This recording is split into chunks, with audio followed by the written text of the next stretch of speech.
Topic है।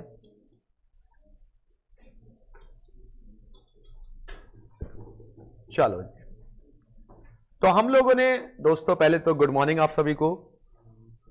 Last class में हम लोगों ने ईओक्यू के बारे में डिस्क्राइब किया था कि ईओक्यू कैसे कैलकुलेट करते हैं टेबुलर फॉर्म के अंदर, अगर डिस्काउंट देता है सप्लायर तो हम उसको कैसे हैंडल करते हैं। आज हमारा एक दूसरी टेक्निक है इन्वेंट्री को कंट्रोल करने की, जिसका नाम है आईटीआर। अभी हमें बोला sir ITR income tax return होती है। नहीं बेटा, आईटीआर इनकम टैक्स रिटर्न नहीं होती है। आईटीआर भी एक टेक्निक है, इसका मतलब है इन्वेंट्री टर्नओवर रेशियो। तो आज का जो टॉपिक है, आज का सेकंड टॉपिक है, वो है आईटीआर। ठीक है, आईटीआर लिखिए, आईटीआर इन्वेंट्री टर्नओवर रेशियो, जिसको हम कहते हैं यूजिंग एनालिसिस रेशियो। ठीक है, आईटीआर इन्वेंट्री टर्नओवर रेशियो, ये है हमारा टॉपिक, ये नीचे वाला इन्वेंट्री टर्नओवर रेशियो। तो आज का टॉपिक है इन्वेंट्री टर्नओवर रेशियो, कि इन्वेंट्री टर्नओवर रेशियो क्या होता है। और सबसे अच्छी बात है, कई बार इससे रिलेटेड क्वेश्चन भी एग्जाम में आ जाता है, और फ्री के नंबर है। अगर आपने ढंग से कर लिया तो बिल्कुल ही फ्री के नंबर है इन्वेंट्री टर्नओवर रेशियो के। तो चलिए स्टार्ट करते हैं आईटीआर, इन्वेंट्री टर्नओवर रेशियो। देखिए, इन्वेंट्री टर्नओवर रेशियो क्या होता है, क्या होता है इन्वेंट्री टर्नओवर रेशियो प्लीज। अगर मान लीजिए कंपनी के पास बहुत सारा मटेरियल होता है, बहुत सारा मटेरियल होता है, अब वो चाहती है कि यार मटेरियल के बारे में पता लगाए कौन सा मटेरियल मेरे लिए ज्यादा यूजफुल है और कौन सा मटेरियल मेरे लिए कम यूजफुल है। तो उसके लिए वो यूज करती है आईटीआर। आईटीआर ये बताता है कि कौन सा ऐसा मटेरियल है जो फास्ट मूविंग है, जो आता है और प्रोडक्शन में चला जाता है, और कुछ ऐसे मटेरियल होते हैं जो हम खरीद तो लेते हैं लेकिन प्रोडक्शन में बहुत देर में यूज होते हैं, बहुत टाइम बाद उनका नंबर आता है। जैसे हम लोगों को कई बार हम कपड़े परचेज कर लेते हैं, तो कुछ ऐसे कपड़े जो बार बार हर हफ्ते में पहनते रहते हैं, यार ये सही लग रहा है मुझे, और कुछ ऐसे यार बेकार है, मन नहीं करता, कभी कभी पहन लिया, कभी कभी पहन लिया, तो उसका जो कपड़ा होता है वो बिल्कुल पीछे होता है, और जो डेली यूज के कपड़े होते हैं वो आगे होते हैं। इधर कंपनी भी ना मटेरियल को उस कैटेगरी में डिवाइड करती है, जो मटेरियल बार बार यूज हो रहा है हमें उसका स्टॉक रखना चाहिए, और जो मटेरियल कम यूज हो रहा है उसका स्टॉक कम रखना चाहिए। तो इससे भी हमारा मटेरियल का कंट्रोल हो जाता है। तो आज का जो टॉपिक है उसका नाम है आईटीआर, इन्वेंट्री टर्नओवर रेशियो। तो लिखिए जरा इसके बारे में। थ्योरिकली तो नहीं आता, प्रैक्टिकल क्वेश्चन आता है ये। थ्योरिकल नहीं आता लेकिन दो चार लाइनें लिखना जरूरी है हमारे को। लिखिए, computation of inventory turnover ratio for different item of material and comparison of turnover rates provides a useful guidance of measuring inventory performance. पहले यहां तक लिखिए, मतलब ये बताता है कि कौन सी इन्वेंट्री की परफॉर्मेंस अच्छी है और कौन सी इन्वेंट्री की परफॉर्मेंस। टॉपिक का नाम है ITR, inventory turnover ratio. ITR, inventory turnover ratio,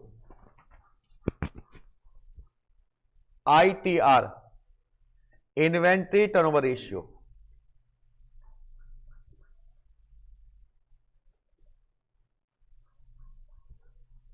कि ये परफॉर्मेंस को मेजर करती है कि कौन सी इन्वेंट्री फास्ट मूविंग है और कौन सी इन्वेंट्री स्लो मूविंग है।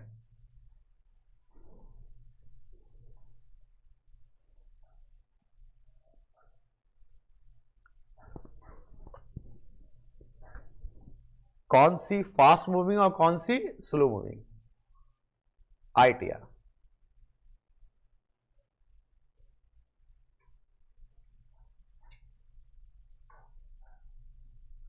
क्या लिखा है? High inventory turnover ratio indicate the material in the question is fast moving. जिसका आईटीआर ज्यादा होगा वो फास्ट मूविंग होगा और जिसका आईटीआर कम होगा वो स्लो मूविंग मटेरियल होगा। तो एक होता है फास्ट मूविंग, होता है स्लो मूविंग। जिसका आईटीआर ज्यादा वो फास्ट मूविंग, जिसका आईटीआर कम वो स्लो मूविंग मटेरियल।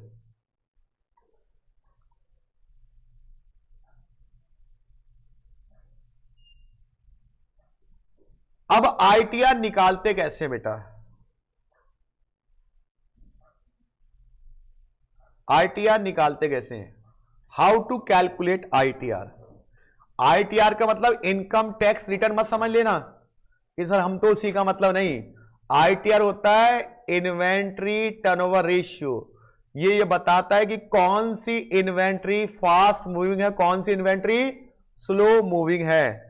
तो चलिए दोस्तों आईटीआर हम लोग पढ़ने जा रहे हैं। तो how to calculate ITR, how to calculate ITR. ITR को हम कैसे निकालते हैं? How to calculate ITR. ITR मतलब इन्वेंट्री टर्नओवर रेशियो। तो चलिए आईटीआर का formula, ITR equal to raw material consumed, raw material consumed मतलब कितना मटेरियल कंज्यूम्ड हुआ आपका, divided by average raw material, average raw material. अब रॉ मटेरियल कंज्यूम निकालते कैसे हैं? इसे कहते हैं आरएमसी, रॉ मटेरियल कंज्यूम। तो कैसे निकालेंगे? ओपनिंग स्टॉक किसका? मटेरियल का, of material, plus purchase minus closing stock of material. अब कोई बच्चा बोलेगा सर परचेज में जो जितने खर्चे हैं वो सब ऑलरेडी ऐड करके देता है परचेज के अंदर, तो वो खर्चे आपको अलग से लिखने की जरूरत नहीं है। अब एवरेज रॉ मटेरियल कैसे निकालते हैं? एवरेज स्टॉक या average stock of raw material, opening plus closing divide by 2, कि जो आपका ओपनिंग मटेरियल है और जो आपका क्लोजिंग मटेरियल है उसको ऐड करके 2 से डिवाइड कर दो, तो आपका क्या आ जाएगा? Average stock of raw material. ठीक है, average raw material, average stock of raw material आ जाएगा। लिख लिया बेटा आप लोगों ने? यस, चलिए जी। हाँ अच्छा नहीं लिखा बेटा, कोई बात नहीं।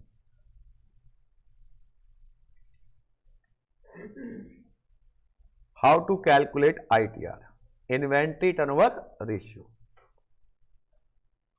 कि सबसे पहले निकालेंगे raw material consumed upon average raw material. ठीक है, और रॉ मटेरियल होता है opening stock plus purchase plus minus closing stock of raw material, और एवरेज स्टॉक क्या होता है? Opening plus closing divide by 2। तो सर इसका एक आध क्वेश्चन कराया जाए? एक आध क्यों, बिल्कुल एक आध ही करेंगे, आपको कराएंगे। चलिए ये क्वेश्चन आपके सामने इलस्ट्रेशन नंबर 10 नजर आ रहा बेटा? ये क्या कह रहा है? The following data are available in respect of material X. Material X की रिस्पेक्ट में कुछ इंफॉर्मेशंस आपको गिवन है। ओपनिंग स्टॉक 90,000, परचेज 2,70,000 की, क्लोजिंग स्टॉक 1,10,000 का। क्या निकालना है? Inventory turnover ratio. तो सबसे पहले क्या निकालेंगे? Raw material consume. क्या होता है? Opening plus purchase minus closing. तो ओपनिंग कितना है? 90,000 प्लस परचेज 2,70,000, क्लोजिंग है 1,10,000। तो आपका रॉ मटेरियल कंज्यूम कितना आ गया बेटा? 2,50,000। ठीक है, अब निकालेंगे एवरेज रॉ मटेरियल या एवरेज स्टॉक। एवरेज स्टॉक निकालते हैं। तो एवरेज स्टॉक क्या होता है भाई? कैसे? ओपनिंग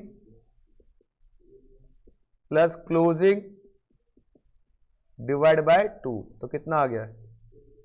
1 लाख आ गया बेटा। कोई दिक्कत? रॉ मटेरियल कंज्यूम भी आ गया, एवरेज स्टॉक भी आ गया। अब क्या निकालना है आपको? ITR। तो पहले फॉर्मूला लिखेंगे, फॉर्मूले के अकॉर्डिंग कितना आएगा? 2.5 लाख ऊपर और 1 लाख नीचे, तो ITR कितना आ गया? 2.5, मतलब 2.5 टाइम्स। ठीक है, स्टॉक आया और प्रोडक्शन में चला गया। अब इसमें क्या कह रहा है सेकंड में, सेकंड पार्ट क्या कह रहा है? देखो ध्यान से क्या कह रहा है बेटा, बताओ। कह रहा है sir number of days which average inventory held, मतलब कितने दिन स्टॉक गोडाउन में रहा। पहले तो हमने एवरेज स्टॉक निकाल लिया, अब क्या निकालना है? कितने दिन स्टॉक गोडाउन में रहा। तो भैया नंबर ऑफ डेज निकालने हैं। ये बताइए साल में कितने दिन होते हैं? सर 365 होते हैं। तो हम क्या करेंगे, जितने भी साल में डेज होंगे या महीने दिए होंगे, इसमें तो कुछ दिया ही नहीं, तो मान लेंगे 365 डेज साल में होते हैं। उस 365 डेज को आप डिवाइड किससे करेंगे? ITR से। ITR कितना है? 2.5 से। तो इससे नंबर ऑफ डेज निकल जाएंगे, कितने दिन स्टॉक गोडाउन में रहा। कितना आया? 146 डेज। तो अब हम अपना आंसर चेक कर लेते हैं, क्या हमारा 146 डेज आ रहा है? ये रहा। तो स्टॉक के अगर आपको डेज निकालने तो क्या करोगे? जो आपने ITR निकाला है उससे डेज को क्या कर दोगे? डिवाइड कर दोगे, तो आपका स्टॉक कितने दिन गोडाउन में रहा वो कैलकुलेट हो जाएगा। वो टाइम निकल के हो जाएगा कि कितने दिन गोडाउन में स्टॉक रहा आपके पास। ITR का टाइम्स में होता है, वैसे कोई लिखते नहीं है, टाइम्स मानते हैं। Times, TIMES, times. तो क्या एक क्वेश्चन आप करना चाहोगे ऐसा?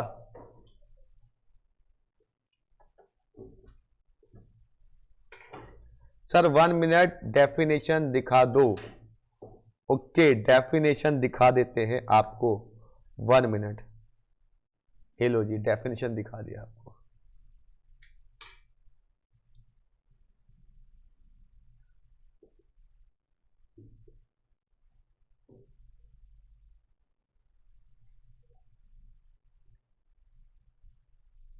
देखिए मुझे लगता है कि आज ये चैप्टर कंप्लीट होगा, मुझे नहीं लगता। तो जब तक कंप्लीट नहीं होगा तब तक आप, जब कंप्लीट हो जाएगा उसके बाद आपका टेस्ट होगा। हाँ बेटा यहां तक लिख सकते हो, कोई दिक्कत नहीं है। Fast moving one. थ्योरी तो इसकी नहीं आती, प्रैक्टिकल इसका आता है। तो ये क्या बताता है कौन सा मटेरियल फास्ट मूविंग है, कौन सा मटेरियल? तो आप बोलोगे सर जिसका ITR कम होगा वो स्लो है, और जिसका ITR ज्यादा होगा वो फास्ट मूविंग है। चलिए जी एक क्वेश्चन आप करके दिखाएंगे। अब यहां पे एक क्वेश्चन है आपके सामने, नजर आ रहा है बेटा आपको? इलस्ट्रेशन नंबर 11 करिए, फटाफट इसको कैलकुलेट कीजिए।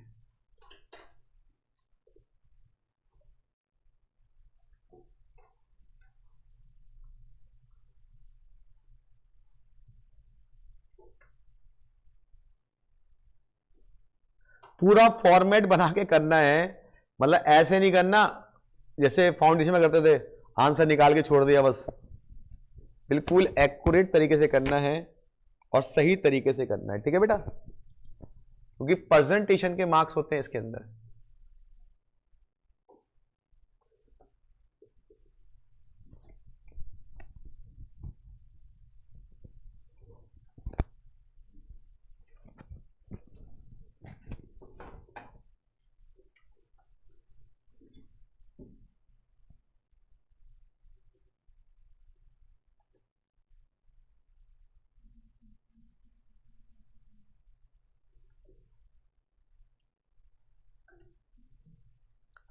इलस्ट्रेशन नंबर 10 किताब में भी है, आप देख सकते हो।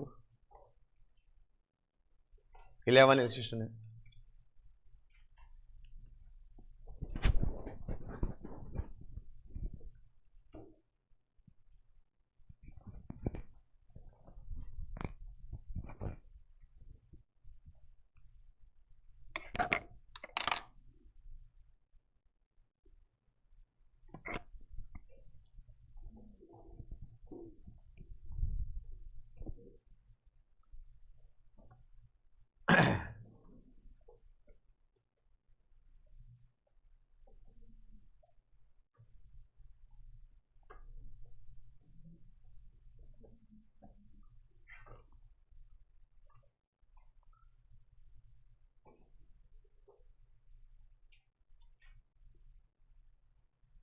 चलिए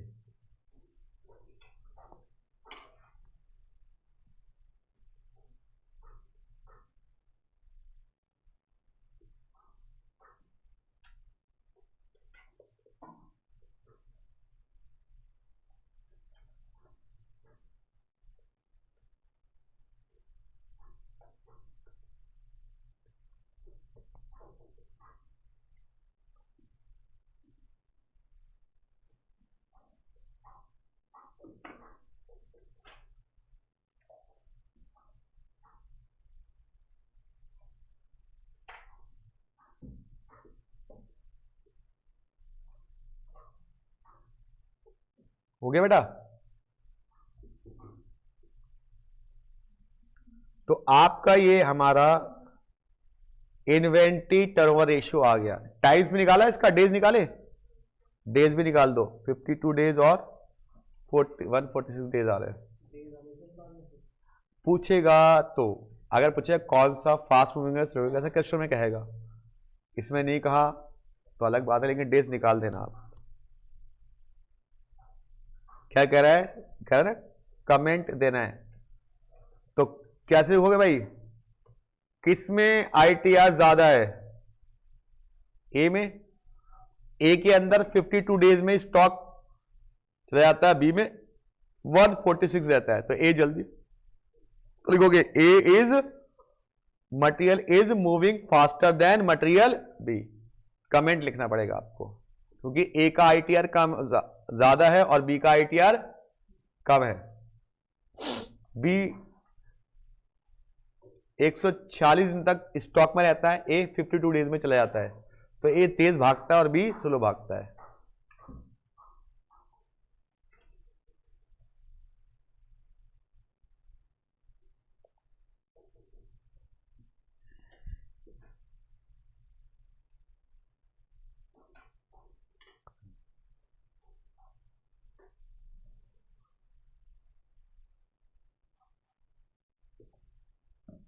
चलिए जी, हो गया।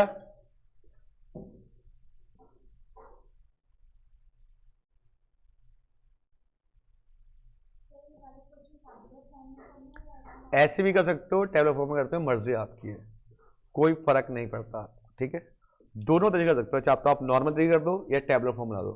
टेबल फॉर्म बनाओगे तो एक साथ हो जाएगा, नॉर्मल करोगे तो अलग अलग हो जाएगा, कोई दिक्कत वाली बात नहीं। चलिए जी, तो हमारा आईटीआर वाला कॉन्सेप्ट भी फिनिश हो गया।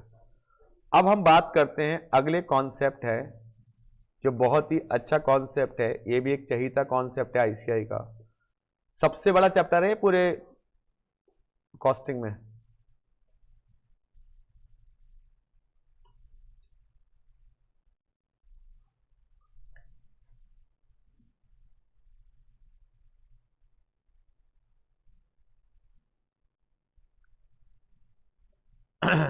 अब आ रहा है कॉन्सेप्ट स्टॉक लेवल। कॉन्सेप्ट का नाम है स्टॉक लेवल। Stock level. अभी बोलोगे सर स्टॉक लेवल क्या होता है? देखिए, हर कंपनी को यह पता लगाना होता है कि अपने पास कितना मैक्सिमम स्टॉक रखे उस मटेरियल का, और कितना मिनिमम स्टॉक रखे, और कितना एवरेज स्टॉक रखे। आपकी फैमिली के अंदर ये चीज़ मम्मी बिना पढ़े लिखे ही, चाहे उन्हें कॉस्टिंग नहीं आती तब भी ये बहुत अच्छे से मैनेज करती है। वो अपनी रसोई के लिए सामान मंगाती हैं कि बेटा इतने चावल लिया, इतनी चीनी लिया। वो जब मंगाती है तो ना तो मेहमानों के सामने बेइज्जती होती है, ना पैसा ब्लॉक होता है, यही बात है ना। वो इस तरह, तो ये चीज घर के अंदर से ही निकली है कॉस्टिंग के अंदर। तो इसलिए कंपनी भी ना अपने गोडाउन के हिसाब से कितना उसको मैक्सिमम स्टॉक रखना मटेरियल का, अपनी डिमांड के हिसाब से, अपने गोडाउन और डिमांड के हिसाब से, और कितना मिनिमम स्टॉक रखना है और कितना एवरेज स्टॉक रखना है, जिससे ना तो हमारा स्टॉक शॉर्ट पड़े ना हमारा पैसा ब्लॉक रहे। इसको कहते हैं स्टॉक लेवल। क्या कहते हैं इसको? तो कंपनी को ये स्टॉक लेवल मेंटेन करने पड़ते हैं कि कितना मैक्सिमम स्टॉक रखा जाए, कितना मिनिमम, और कितना एवरेज स्टॉक रखा जाए मटेरियल का, जिससे कि ना तो हमें मटेरियल की शॉर्टेज पड़े, ना ही हमारा पैसा ब्लॉक हो, उसको कहते हैं इन्वेंट्री और स्टॉक लेवल। क्या कहते हैं? Stock level. तो स्टॉक लेवल का ऑब्जेक्ट क्या होता है कि ना तो कंपनी का स्टॉक शॉर्ट पड़ना चाहिए, ना कंपनी का पैसा ब्लॉक होना चाहिए। फालतू का पैसा ब्लॉक हो जाए उससे भी नुकसान है कंपनी को, और अगर स्टॉक कम पड़ जाए उससे भी कंपनी को नुकसान है। तो उसके लिए एक स्टॉक लेवल मेंटेन करती है, ये बताती है कि मेरे पास इतना मैक्सिमम स्टॉक होना चाहिए, इतना मिनिमम होना चाहिए, इतना। अब ये स्टॉक लेवल डिसाइड कैसे किए जाते हैं? कोई तरीका तो होगा कि ये स्टॉक लेवल कैसे डिसाइड किए जाते हैं। आप प्रैक्टिकली सोचो कि आप भी तो अपने पॉकेट में मैक्सिमम पैसे, मिनिमम पैसे और एवरेज पैसे रखते हो। देखते हो भाई साहब, जब पॉकेट मनी मिली महीने के स्टार्टिंग में तो भाई साहब पॉकेट भारी भारी हो गया। अब धीरे धीरे खर्च होता रहा तो मिनिमम पे पहुंच गया ना, और मिनिमम से कम आ जाए तो डेंजर लेवल आ जाता है। फिर दोस्त से मांगने की जरूरत पड़ती है, यार दियो यार, पॉकेट मनी आएगी तो मैं तेको दे दूंगा। ऐसा नहीं करता दोस्तों में, दे दे यार, अभी आएगी पॉकेट मनी, पापा भेजेंगे, मम्मी भेजेंगे, तो मैं तेको दे दूंगा। ऐसा बोलते ना आप, शायद आप लोग नहीं करते लेकिन हम तो करते थे। तो ऐसा कंपनी भी ना अपने स्टॉक लेवल को मेंटेन करती है। इसका मेन ऑब्जेक्ट क्या है कि हमारा मटेरियल वेस्ट ना हो और हमारा पैसा ब्लॉक ना हो, क्योंकि पैसा ब्लॉक होगा तो कंपनी की कॉस्ट बढ़ेगी, शॉर्टेज होगा तो कंपनी की कॉस्ट बढ़ेगी क्योंकि प्रोडक्शन नहीं हो पाएगा। तो बहुत सोच समझ के ये लेवल डिसाइड किए जाते हैं कंपनी के अंदर। अभी लेवल डिसाइड कैसे है? आपकी रियल लाइफ से रिलेटेड है, आपको पता है, ये बात सब कुछ पता है, लेकिन आप प्रैक्टिकल इसको अप्लाई नहीं कर पाते हो। ये सब डेली आप यूज करते हो, स्टॉक लेवल आप डेली यूज करते हो, लेकिन प्रैक्टिकल लाइफ में आता ना तो इससे क्वेश्चन समझते हो, अरे ये तो क्वेश्चन है कॉस्टिंग का, अप्लाई करना नहीं आता थोड़ा। तो चलिए पढ़ते हैं स्टॉक लेवल के बारे में कुछ थोड़ा सा, और जानने की कोशिश करते हैं क्या होता है स्टॉक लेवल। देखिए स्टॉक लेवल के बारे में थोड़ा जानेंगे, उसके बाद हम बात करेंगे क्या होता है स्टॉक लेवल।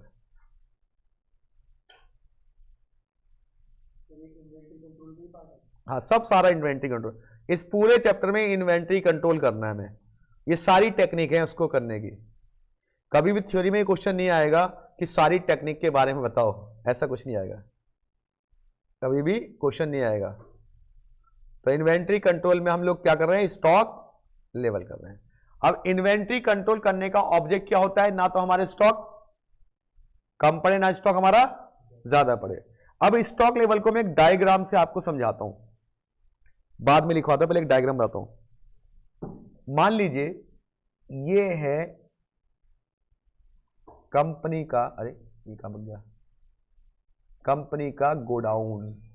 घर में चीनी का डब्बा नहीं होता एक जार, ये मान लो कंपनी का क्या है? गोडाउन है। अब कंपनी को इसके अंदर मटेरियल रखना है मैक्सिमम और मिनिमम, क्योंकि इससे ज्यादा रख नहीं सकते, गोडाउन के बाहर रख दी मैंने, और इससे कम नहीं रखते। तो कंपनी का जो स्टॉक लेवल होगा, आप सोच के रहो, यहां कहीं होगा, भाई ऊपर होगा ना। ये क्या लेवल होगा? कौन सा लेवल होगा ये? अरे मैक्सिमम तो इतना होगा ना,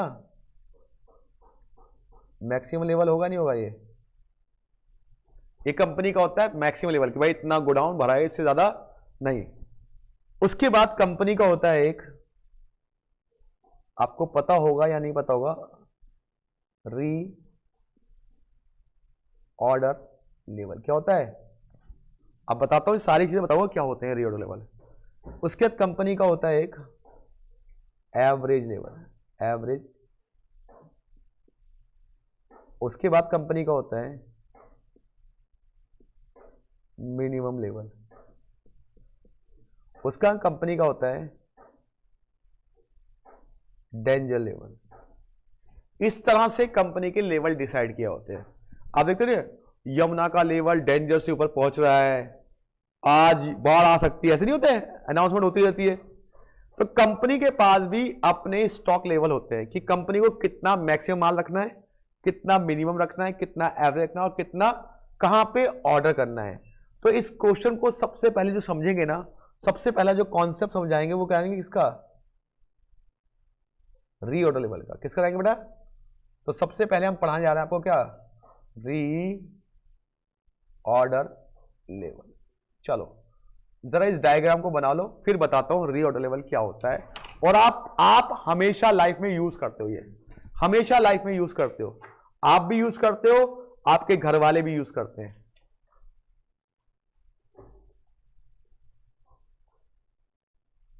ये बना लो बेटा, रीऑर्डर लेवल।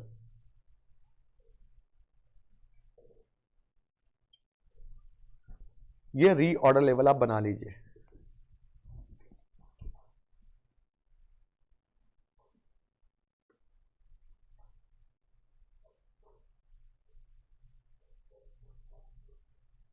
आज आदर्श भाई छुट्टी पे है।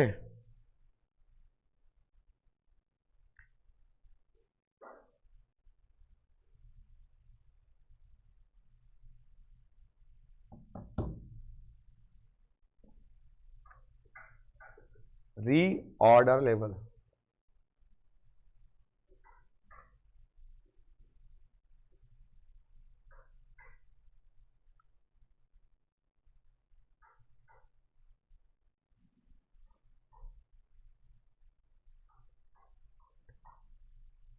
लास्ट वाला डेंजर लेवल है।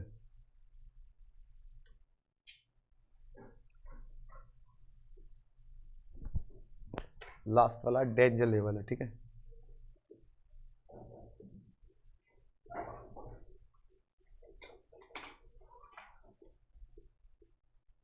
यस, चलिए जी, अब ये रीऑर्डर लेवल क्या होता है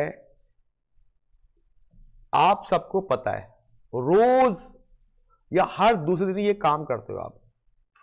अच्छा ठीक है, आप सब पे बाइक या कार तो होगी, या फिर आपने देखी तो होगी। भाई मैं एक मान सकता हूं होगी या देखी होगी, इनमें से एक काम तो किया होगा।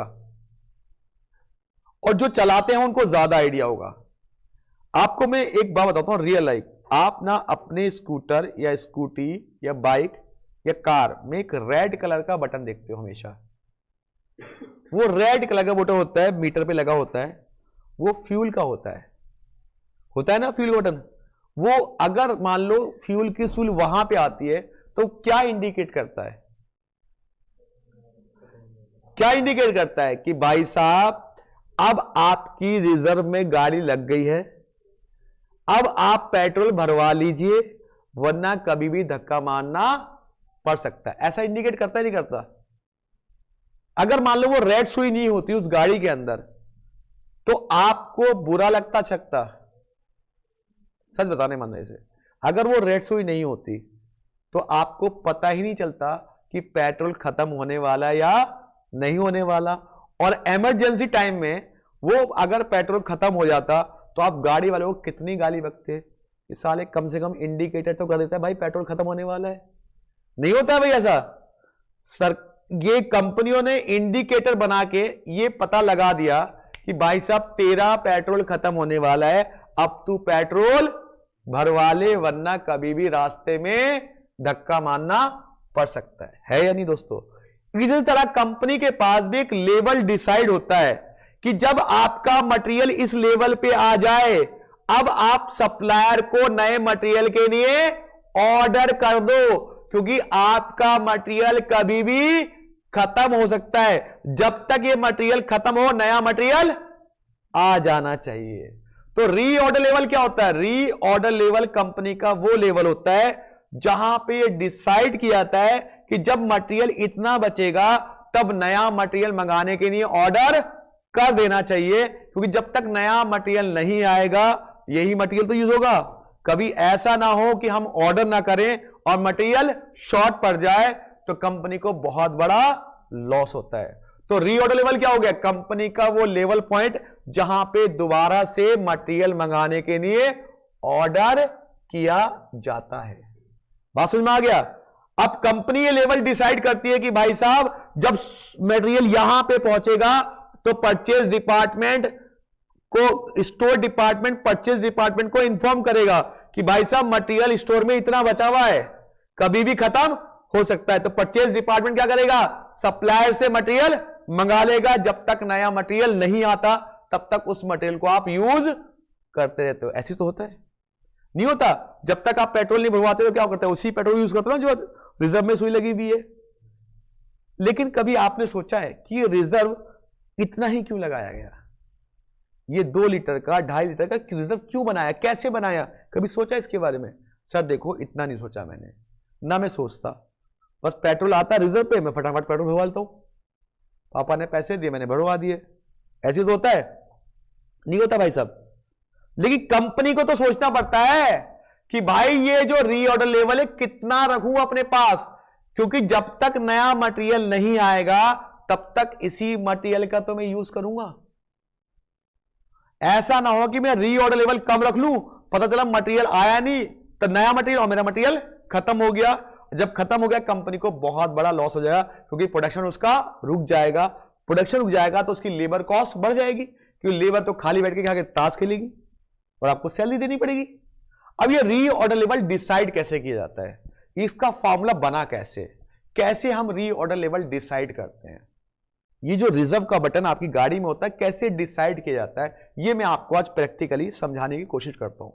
देखिए कंपनी को ना ये पता लगाना पड़ता है कि भाई साहब मेरी maximum demand on an average कितनी है, minimum demand on an average कितनी है और एवरेज डिमांड कितनी है। भाई पर डे या पर, इसमें पर डे भी हो सकता है, पर वीक भी हो सकता है, पर डे होगा या पर वीक होगा, आपको कन्वर्ट नहीं करना पड़ेगा। ऐसा नहीं कि पर डे दिया हो आप उसको एनुअल कन्वर्ट कर दो, नहीं, जिसमें दिया उसी में आपको क्वेश्चन सॉल्व करना पड़ेगा। मान लीजिए कंपनी की जो डिमांड है ना वो मिनिमम डिमांड, मिनिमम जो डिमांड है, और ये एवरेज डिमांड है और ये मैक्सिमम डिमांड है। मान लो मिनिमम डिमांड उसकी है आई थिंक 2 kg, एवरेज मान लेते हैं हम 3 kg और मैक्सिमम मान लें कितने 4 kg पर डे। ये कंपनी को 4 kg मैक्सिमम चाहिए क्वांटिटी और मिनिमम 2 kg चाहिए और एवरेज 3 kg चाहिए। ये हमारी डिमांड है पर डे की। अब जो डिलीवरी टाइम है, कौन सा टाइम बेटा, डिलीवरी टाइम। डिलीवरी टाइम कौन देता है बेटा हमें, सप्लायर ना, कि भाई साहब मैं इतने टाइम में डिलीवरी कर दूंगा। सप्लायर ने कहा भाई साहब मैं ना बहुत तेज बंदा हूं, मैं ना बहुत तेज बंदा हूं। मैंने भाई साहब तुम तेज हो, बताओ कैसे के तेज हो।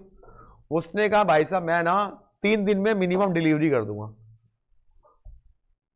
और मैंने बोला एवरेज कब करोगे, तो कह रहा है एवरेज मैंने बोला मैक्सिमम कब करोगे, उसने कहा मैक्सिमम आपको 5 दिन में डिलीवरी कर दूंगा और एवरेज 4 दिन में डिलीवरी कर दूंगा।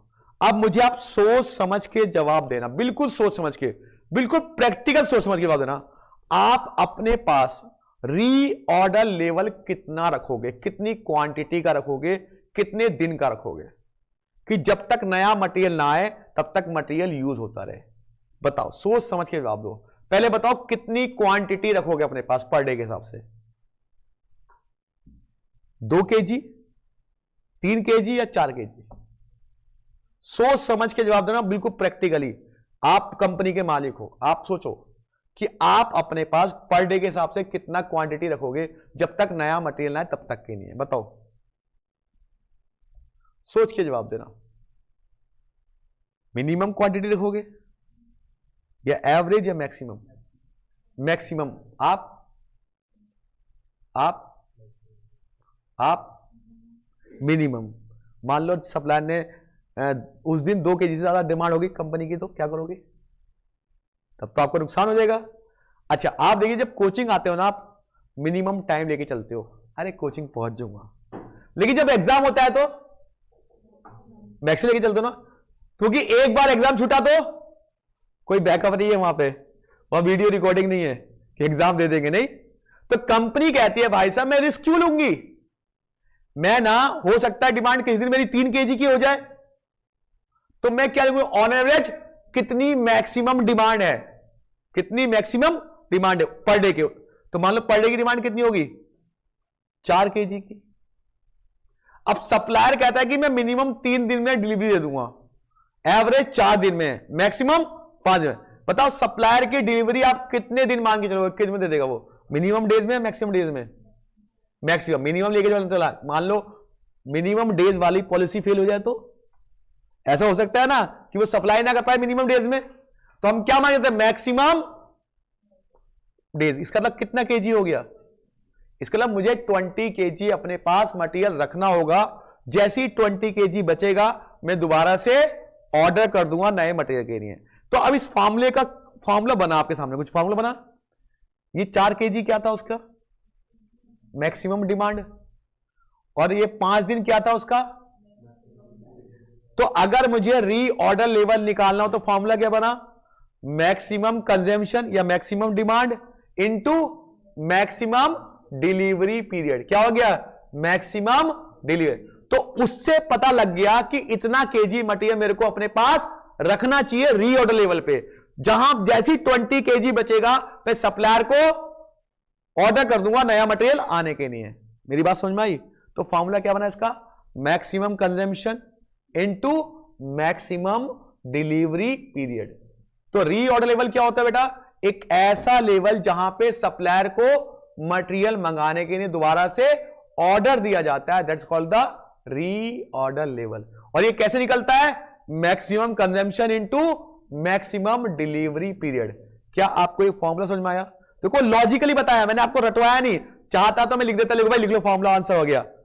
लेकिन लॉजिक सोचो ना कि आपने मैक्सिमम क्यों लिया, क्योंकि अगर मिनिमम लेते हैं तो आपको नुकसान हो सकता था। तो हमेशा रिजर्व वाले भी ये सोचते हैं कि उसका पेट्रोल पंप जो है कम से कम 2-2.5 किलोमीटर दूर हो सकता है। तो इतना पेट्रोल रखे गाड़ी में कि 2-2.5 किलोमीटर गाड़ी जा सके या 5 किलोमीटर जा सके। हो सकता है कि पहले वाले पेट्रोल पंप पे पेट्रोल ना मिले तो फिर पेट्रोल खत्म हो जाएगा, बेइज्जती हो जाएगी, धक्का मारना पड़ेगा। इसीलिए पेट्रोल वाले भी ये एज्यूम करते हैं कि इसका जो घर होगा और इसका जो पेट्रोल पंप के डिस्टेंस कम से कम 5 से 10 या 15 किलोमीटर होना चाहिए, जिससे कि गाड़ी 10-15 मिनट चल सके। और कहीं 15 किलोमीटर के बीच में तो पेट्रोल पंप मिल ही जाएगा, और अगर उससे दूर होता तो वो आपकी किस्मत खराब है भाई। अगर मान लो आप मैक्सिमम टाइम लेके चले और उस दिन उससे भी लेट हो जाए, फिर तो क्या कर सकते हैं, किस्मत ही खराब है ना भाई साहब। फिर उस हार्ड लक के लिए, एबनॉर्मल के लिए कोई फॉर्मूला नहीं बना। एबनॉर्मल लॉस को मेजर करने का आज तक कोई फॉर्मूला बना ही नहीं। ये भूकंप आ जाता पता चलता है, सोते सोते हमारा बेड हिल जाता है। सरकार क्या कर पा रही है, हम कुछ कर पा रहे हैं, कुछ नहीं कर पाते भाई। एबनॉर्मल के लिए कोई नहीं है, कोई कोविड आया हम कुछ नहीं बिगाड़ पाए, चुपचाप घर में बंद होकर बैठ गए, ये तो हुआ। तो एबनॉर्मल के लिए कोई पॉलिसीज नहीं होती, लेकिन नॉर्मल सिचुएशन के लिए पॉलिसी होती है। वो पॉलिसी के हिसाब से हमने फॉर्मूला बनाया। तो रीऑर्डर लेवल का फॉर्मूला बन गया maximum consumption into maximum delivery period. तो पहले इसके बारे में लिखेंगे, फिर इसका फॉर्मूला लिखेंगे, फिर डायग्राम तो बना ही लिया होगा आप लोगों ने। तो चलिए हम लोग बात करते हैं इसकी। तो चलिए हम रीऑर्डर लेवल की बात करते हैं। तो वो क्या लिखा हुआ है रीऑर्डर लेवल का, रीऑर्डर स्टॉक लेवल क्या लिखा हुआ है, this level lies between minimum and the maximum level in a such way that before the material order is received into store there is a sufficient quantity in hand to cover both normal and abnormal consumption situation। मतलब minimum maximum की situation लेके चलनी है यहां पे। in other words it is level at which fresh order should be placed for replacement of the stock। नए stock के लिए हम जब ऑर्डर देते हैं उसको कहते हैं रीऑर्डर लेवल। ये इसका फॉर्मूला देखो लिखा हुआ नहीं है, maximum consumption into maximum reorder period. तो फटाफट अब लिख सकते हो क्योंकि मैंने आपको ये समझा दिया रीऑर्डर लेवल क्या होता है। आराम से लिखिए, कोई जल्दीबाजी नहीं है, बिल्कुल रिलैक्स होकर।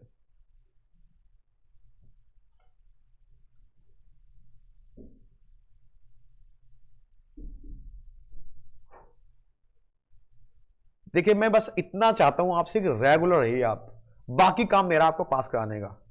अब रेगुलर भी नहीं रहोगे और फिर कहोगे सर पास करा दो, तो वह इम्पॉसिबल टास्क हो जाए हमारे लिए। फिर क्लास में आइए, पढ़ाया जाएगा, उसको घर जाके रिवाइज कर लीजिए बस। इमरजेंसी है तो कोई बात नहीं, चलो इमरजेंसी कभी एक आध दिन हो जाती है तो वो एक एक्सेप्शनल केस है, चलेगा 1 दिन 2 दिन, लेकिन छुट्टी मारने का ट्रेंड मत बनाइए आप।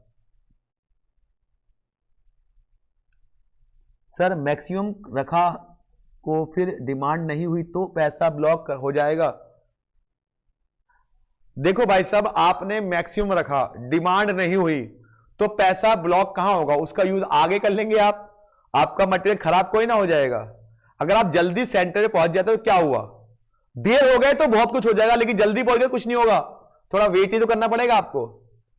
तो मटेरियल की डिमांड आज नहीं हुई कल हो जाएगी, लेकिन शॉर्ट पड़ गया तो बहुत लॉस हो जाएगा।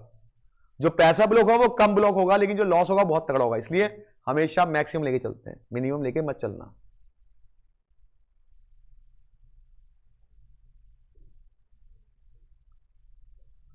तो रीऑर्डर लेवल का मतलब होता है कि हमें वो लेवल जहां पर दोबारा से मटेरियल मंगाने के लिए ऑर्डर कर देना चाहिए, दैट इज रीऑर्डर लेवल।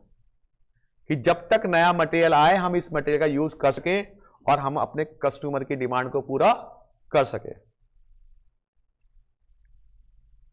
ऐसे ना, जैसे हमारी भी एक पिज्जा शॉप है, मतलब एक मेरे भाई की, मेरी तो नहीं है, तो हम लोग भी ना स्टॉक रखते हैं 3-4 दिन का। अगर मान लो कस्टमर ने ज्यादा डिमांड करी तो नहीं हुई तो कोई बात नहीं, अगले दिन यूज हो जाएगा।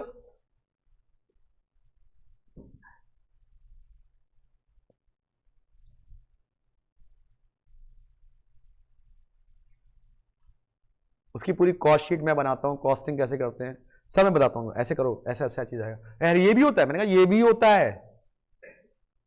हमें तो पता ही ना, आम आदमी को पता है क्या क्या कॉस्ट होती है। और मैं ऐसे बोलता हूं, अरे तू बदला बड़ा घना पड़ा, घर की मुर्गी दाल बराबर ना, किसी और से कराओ तो ठीक, लेकिन हम करेंगे तो भाई पैसा नहीं देंगे।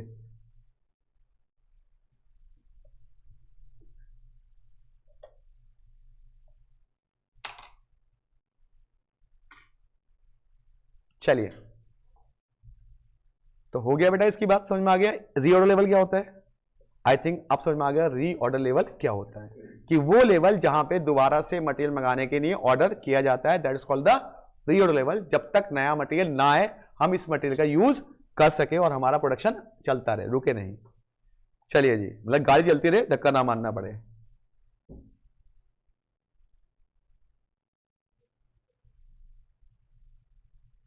आगे बढ़े। अब आता है बेटा दूसरा, कौन सा आता है? आपको निकालना है, अब निकालना है मैक्सिमम स्टॉक लेवल। क्या निकालना है? Maximum stock level. अब मैक्सिमम स्टॉक लेवल कैसे निकालते हैं? इसको लेवल को निकालने से पहले मैं आपको कुछ डायग्राम ही समझाऊंगा। देखो, फॉर्मूला तो आपको याद हो सकता है, लेकिन अगर आपने डेरिवेशन सीख लिया तो अगर आप भूल जाते हो तो डेरिवेशन से फॉर्मूला याद हो सकता है आपको।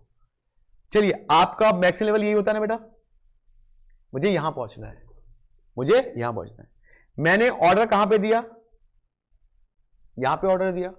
क्या ऑर्डर देने के बाद मैं काम करना छोड़ देता हूं? सर कैसी बातें कर रहे हो, ऑर्डर आपने दे दिया, मटेरियल तो यूज होता रहेगा ना।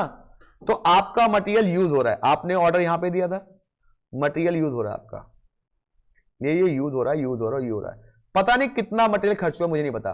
अचानक बाहर से ट्रक की आवाज आ गई, ये मैंने ऐसे नीचे तक लिया, ऐसे नहीं पता कहां पे है, मुझे नहीं पता कहां पे है, यहां तक ही मटेरियल खर्च हुआ, तभी बाहर से क्या आ गई? आवाज आ गई ट्रक की, और मटेरियल आ गया, और मटेरियल आ गया। अब जो मटेरियल आता है उस मटेरियल को आप कहां रखते हो? गोडाउन में। तो जब इसी बॉक्स में डालोगे, जब मटेरियल डालोगे तो क्या होगा? ये पूरा बॉक्स भर जाएगा, नहीं भर जाएगा वापस से? बोलो यस और नो। भाई यहां पे आपने ऑर्डर किया था, आप धीरे धीरे मटेरियल का यूज कर रहे थे, अब अचानक से ट्रक आ गया, मटेरियल वापस आ गया, तो मटेरियल आपने गोडाउन में होगा ना भाई, तो बॉक्स पूरा जैसे घर में होता है, चीनी खाली हो रही होती है, अब धीरे धीरे चीनी खाली हो रही है, आप चीनी लाए तो चीनी उस बॉक्स में डाल दो, तो चीनी का बॉक्स भर नहीं जाता है, तो इधर गोडाउन क्या होगा? फुल हो गया। तो इसी को मैंने फॉर्मूला बना दिया। तो कहां से स्टार्ट किया था मैंने? तो इसका मतलब रीऑर्डर लेवल में से मैंने कुछ कंज्यूम कर लिया ना, कुछ कंज्यूम, कुछ कंज्यूम, कुछ घटाओ, कुछ घटाओ सर। और क्या है इसके अंदर? जो नया मटेरियल है वो इसके अंदर क्या कर दो? ऐड कर दो। जो आप नया मटेरियल मंगाते थे उसको आप कहते थे EOQ। क्या कहते थे? EOQ। याद है, इकोनॉमिक ऑर्डर क्वांटिटी, तो उसे कहते थे हम क्या? EOQ। क्या कहते थे उसको? EOQ। या बहुत से लोग उसको ROQ भी कहते हैं। क्या कहते हैं? ROQ, रीऑर्डर क्वांटिटी या इकोनॉमिक ऑर्डर।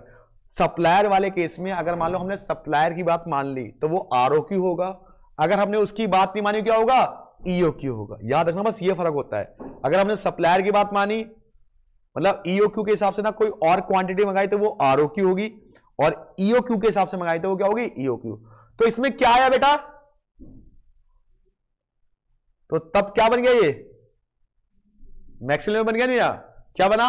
ROL। उसमें से कुछ कंज्यूम कर लिया और क्या ऐड कर दिया उसमें? EOQ। क्या बन गया हमारा?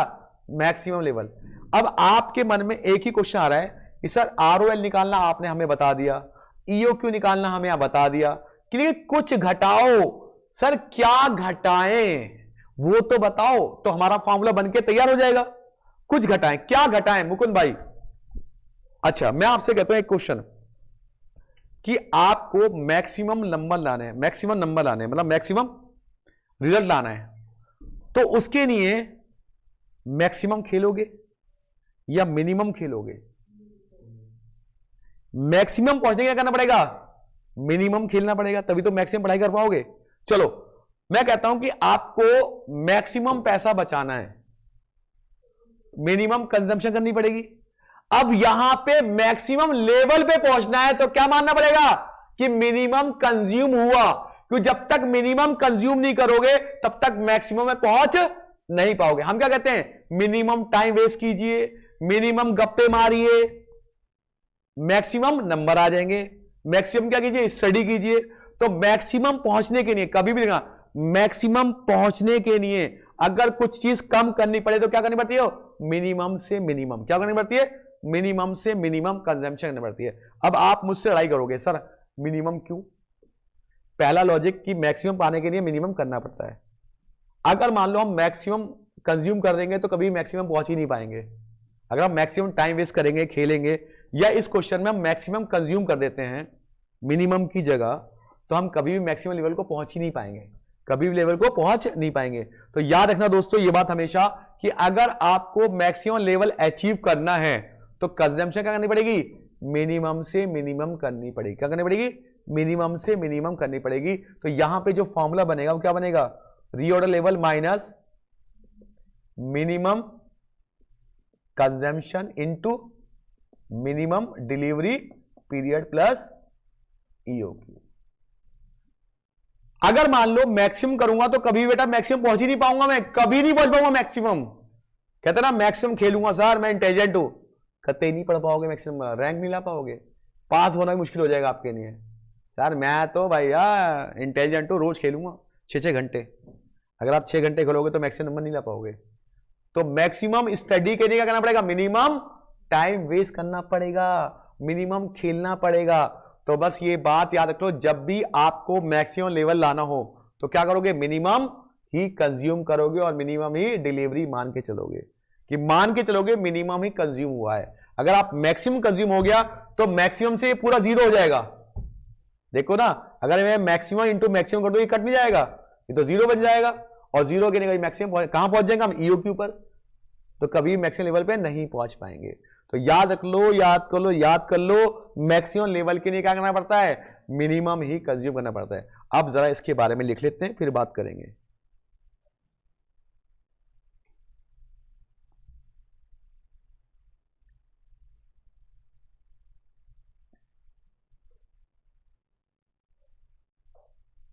कहां गया maximum level?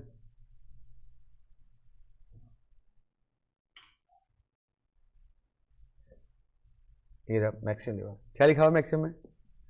It is the highest level of quantity for any material which can be held in stock. वो मैक्सिमम क्वांटिटी जो एक समय में स्टॉक में रहनी चाहिए। Any quantity behind this level cause extra amount of expense due to engagement of fund, cost of storage, obsolescence etcetera. अगर मान लो इससे ज्यादा आप स्टॉक रखते हो तो आपका पैसा ब्लॉक होगा, स्टोरेज की प्रॉब्लम आएगी और मटेरियल खराब भी होता रहेगा। It can be calculated using the formula. क्या लिखा हुआ है? Maximum stock level reorder level minus minimum consumption into minimum period plus reorder quantity. मैंने पीछे लिखा हुआ है, इन्होंने आगे लिखा हुआ है, ठीक है।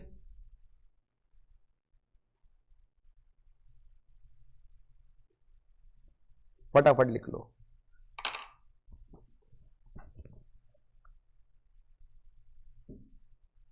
तो मैक्सिमम के लिए हमें मिनिमम लेस करना पड़ता है।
लिख लिया बेटा।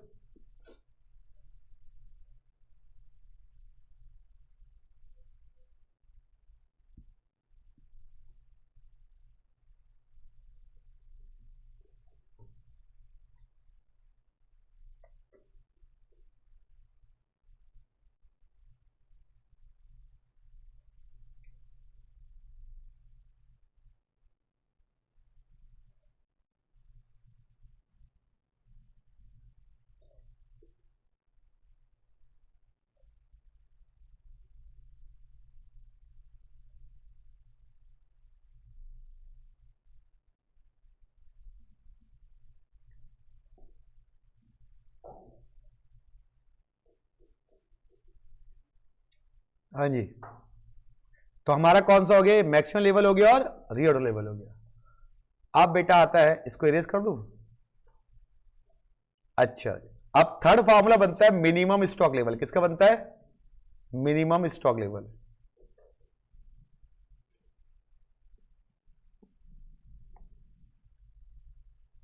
देखो मिनिमम स्टॉक लेवल कैसे बनेगा, मान लो यहां पे आपने ऑर्डर दिया था, अब आपका मटेरियल यहां से खर्च होते होते होते होते यहां पहुंच गया, यही तो मिनिमम लेवल है भाई, यहां से यहां पहुंच गया, यही तो मिनिमम लेवल है। तो मिनिमम लेवल कैसे बन रहा है कि री ऑर्डर लेवल में से क्या माइनस करना पड़ रहा है, जो बीच में वैल्यू है, बीच वैल्यू कौन सी है, एवरेज। तो क्या लिखेंगे, average consumption into average delivery period. बस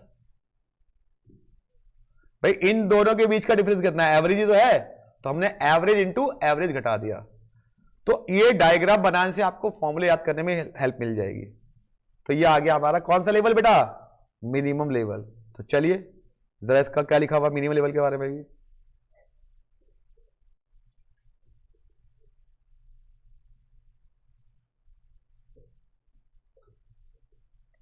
वो क्वांटिटी जो स्टोर में मिनिमम होनी चाहिए लिखा हुआ है, it is the lowest level of material which must be maintain in the hand of all time.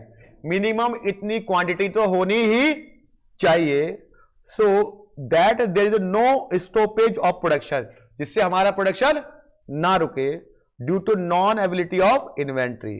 It is calculated, क्या लिखा हुआ है, reorder level minus average consumption into average period. चलो लिख लो मिनिमम क्या है। पेपर में derivation नहीं आएगा, केवल फॉर्मूले से आपको क्वेश्चन सॉल्व करने होंगे।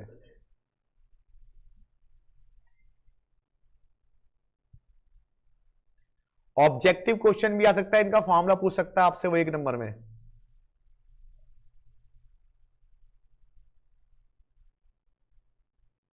और अभी तक कोई नेगेटिव मार्किंग नहीं है, खुश हो जाओ, तुक्का मार सकते हो।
वाला फॉर्मूले वाला डेरिवेशन,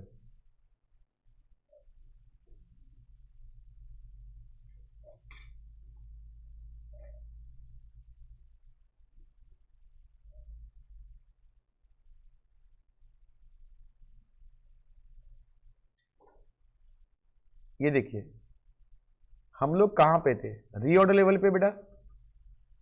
यहां पे हमने यहां पे ऑर्डर किया तो हमें मिनिमम पे जाना है, तो यहां पे ऑर्डर किया, मिनिमम लिखा नीचे है ना बेटा इससे, तो री ऑर्डर लेवल में से हमें बीच में जो क्वांटिटी कंज्यूम हुई वो घटाना है।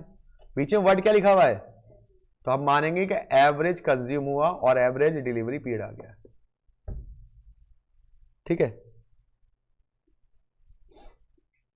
अब हमारा कौन सा बचता है, एवरेज स्टॉक लेवल। देखिए जिंदगी में एवरेज तो आप सबको हमेशा निकाली होगी।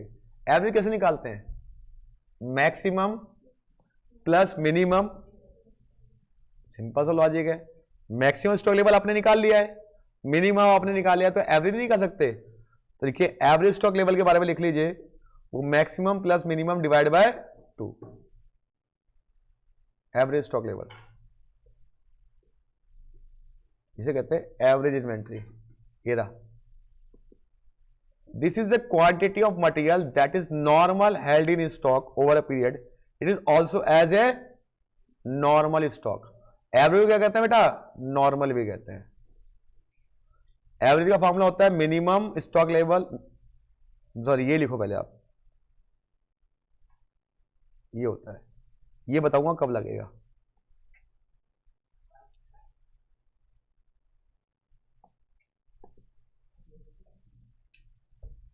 Average maximum plus minimum divide by 2,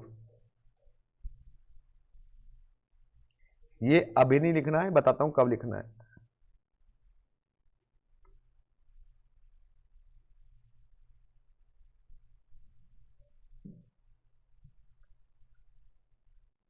बस 5 मिनट हुआ, फिर सारे क्वेश्चंस होंगे, थ्योरी खत्म हो जाएगी आपकी।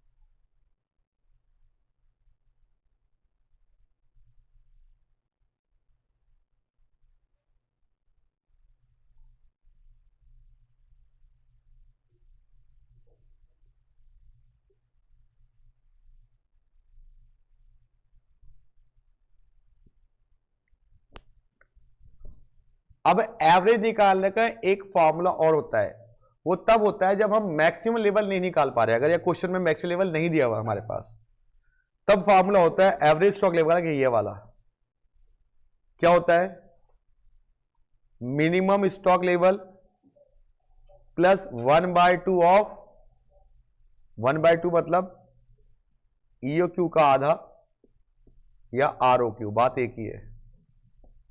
ये कब यूज होगा बेटा, जब हम मैक्सिमम स्टॉक लेवल नहीं निकाल पाते। अब आप क्वेश्चन पूछोगे सर दोनों फॉर्मूले से आंसर सेम आएगा, नहीं, दोनों फॉर्मूले से आंसर डिफरेंस आएगा, और अगर आपने कोई सा भी फॉर्मूला लगा दिया तो गलत नहीं होगा, आंसर हमेशा डिफरेंस आएगा। मोस्ट ऑफ द ये नीचे वाला यूज करते हैं, ये तब यूज करते हैं जब मैक्सिमम लेवल निकालना पॉसिबल नहीं होता। अदरवाइज दोनों से कर दोगे तो आपको नंबर नहीं कटेंगे, दोनों इज एक्यूरेट। ठीक है, कोई सा यूज कर सकते हो।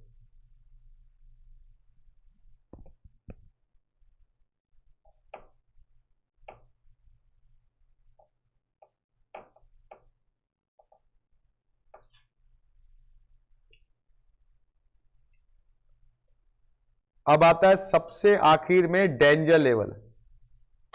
डेंजर लेवल क्या होता है, डेंजर लेवल क्या होता है, देखो डेंजर लेवल ना कई सिचुएशन में पैदा हो जाता है। जैसे मैं एग्जांपल दूं, यहां मेरे बीच में आज आदर्श भाई नहीं आए हुए, उन्हीं पे एग्जाम लेता हूं। आदर्श भाई से उनकी मम्मी ने कहा कि बेटा चीनी खत्म होने वाली है, चीनी ले आ। अब जानते हो नेचर ऑफ बॉयज क्या होता है, अरे ले आएंगे मम्मी, ले आऊंगा ले आऊंगा ले आऊंगा, टालता रहता है टालता रहता है। अब क्या हुआ, एक दिन चीनी बहुत थोड़ी सी बची और घर में मेहमान आ गए ज्यादा। अब जब सोचो सिचुएशन ऐसी हो जाए, घर में मेहमान ज्यादा हो और चीनी अवेलेबल ना हो, तो कितनी गालियां पड़ेगी आदर्श भाई को मम्मी के थ्रू। तो उससे कब से कह रही थी चीनी लिया तो चीनी लाया। तो आदर्श भाई कुछ भी नहीं सोचेंगे, फटाफट भग के जाएंगे, और जो सबसे नियरअप शॉप होगी उससे थोड़ी सी चीनी ले आएंगे, भाई दे दे भाई, चाय बन जाए, बात की बात बाद है। ऐसी होता है नहीं होता सिचुएशन में कि डेंजर लेवल में हम क्या करते हैं, जब सिचुएशन होती है हम कहते हैं भाई यार थोड़ा बहुत काम चल जाए, बाकी बात बाद में। जब पेट्रोल खत्म हो जाता है क्या करते हैं हम, कोई गाड़ी वाले से, बाइक वाले से, भाई साहब थोड़ा पेट्रोल दे दो यार, गाड़ी में डालना है, नहीं होता, या पैन लगा दो, पेट्रोल पंप तक गाड़ी पहुंचा दो, ऐसा होता है, धक्का मार दो, कुछ ऐसी करते हैं। लेकिन ये तो कंपनी है भाई, यहां तो धक्का नहीं मार सकते, छोड़ो नुकसान करोड़ों लाखों का हो जाएगा। तो कंपनी कहती है कि भाई साहब अगर मान लो मुझे इमरजेंसी में आपसे मटेरियल परचेज करना पड़ जाए, किससे, सप्लायर से, तो सप्लायर से कहती है भाई साहब आप मुझे कितने दिन में मटेरियल की डिलीवरी दे दोगे, इमरजेंसी में, कितने दिन में, इमरजेंसी में। वो इमरजेंसी टाइम हमेशा क्वेश्चन में गिवन होता है, आपको निकालना नहीं होता। तो डेंजर लेवल का फॉर्मूला होता है कि कितने दिन में सप्लायर आपको इमरजेंसी में सप्लाई कर देगा इनटू एवरेज मटेरियल, क्या होता है, एवरेज कंजम्पशन। तो इसका फॉर्मूला लिखिए, डेंजर लेवल इक्वल टू, चाहे तो लिखा, क्या होता है, danger level equal to average consumption into emergency purchase period, या lead time for emergency purchase, lead time for emergency purchase, danger level. और अगर एवरेज ना दिया हो तो मिनिमम ले लेंगे, अगर क्वेश्चन में एवरेज ना दिया हो तो क्या लेंगे, मिनिमम क्वांटिटी ले लेंगे, लिखा भी है। Some time minimum consumption is also used, कई बार इसमें मिनिमम कंजम्पशन भी यूज कर ली जाती है। अरे काम तो चले, बात की बात बाद में करेंगे, प्रोडक्शन तो नहीं रुकेगा। ये कब होता है, जब सप्लायर से हमें अर्जेंटली माल मंगाना पड़े, उस केस में डेंजर लेवल आता है। या रेगुलर सप्लायर हमें मटेरियल नहीं दे पा रहा, तो हम किसी और सप्लायर से बात करते हैं कि भाई इमरजेंसी में तो कितने दिन में डिलीवरी दे देगा।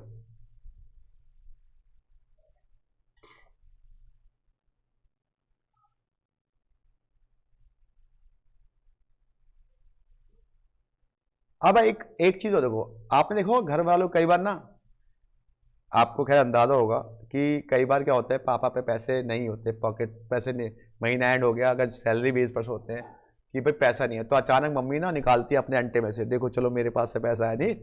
या आप भी अपने पर्स में ना साइड में छुपा के 500 रखते हो कि सडनली मुझे अगर अचानक से जरूरत पड़ जाए ना तो फटाक से मैं निकाल सकूं। इधर कंपनी भी क्या करती है, कुछ स्टॉक कंटीजेंसी में रखती है जो यूज नहीं करती, बस वो पड़ा रहता है, अचानक से अगर जरूरत पड़ जाए तो मैं यूज कर लूं, उसे कहते हैं बफर स्टॉक। क्या कहते हैं उसको, जैसे आपके पॉकेट में साइड में 500 की पत्ती छुपी हुई होगी, या आपके यहां कहीं 500 1000 रुपए मम्मी छुपा के रख देती है कि चलो यार आज जब पापा बहुत ज्यादा इमरजेंसी दिखाते कि नहीं है जी मेरे पास पैसे, तो निकलते हैं वहां से, चुपके से पैसे नहीं निकलते। जब 2016 में नोटबंदी हुई थी तो कितने पैसे निकले थे लेडीज के पास से, आप तो क्या छोटे हो गए उस समय, 2016 में 5-6 साल छोटे हो गए, तो आपको ज्यादा अंदाजा नहीं होगा। तो खूब सारा पैसा लेडीजों के पास से निकला था, पता है, बैंकों में जमा कर करके आए थे, क्योंकि वो तो ब्लॉक हो जाता पैसा। तब पता लगा कि भाई साहब लेडीज के पास कितना बफर स्टॉक रहता है। नहीं तो आपके पास भी तो रहता है कभी कभी, सडनली कहता भाई साहब ये 500 छुपा के रखा था बहुत दिनों से, आप तूने खर्च करवा लिया आज, नहीं होते। तो क्या रहा है, बफर स्टॉक कहता है some quantity of stock may be kept for contingency to be use in case of sudden order, such stock is known as, अचानक से ऑर्डर आ गया और सप्लायर माल दे नहीं रहा, तो मैंने वहां पे कुछ स्टॉक रखा होता है, उसे कहते हैं बफर स्टॉक, अचानक से डिमांड को पूरा करने के लिए, that is called the buffer stock. तो ये है जी बफर स्टॉक की बात। सारे फॉर्मूले हो गए, अब क्वेश्चंस करेंगे। क्या करेंगे, क्वेश्चंस करेंगे। अब क्वेश्चन की बात लिख लो, बफर स्टॉक, फिर बात करते हैं हम आगे क्वेश्चन की।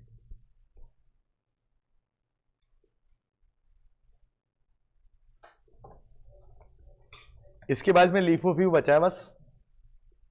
लीफो व्यू पढ़ा था आप लोगों ने फाउंडेशन में, अकाउंट्स में, इसमें भी है, इस चैप्टर में लीफो, फीफो, वेटेड एवरेज।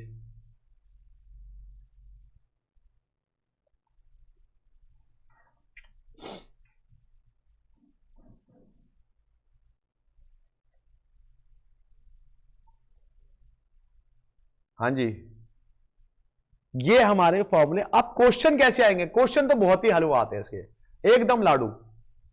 इतनी कहानी पढ़ी, क्वेश्चन तो बहुत ही आसान आते हैं। सीधे फॉर्मूला पुट करो, आंसर आ जाएगा आपका।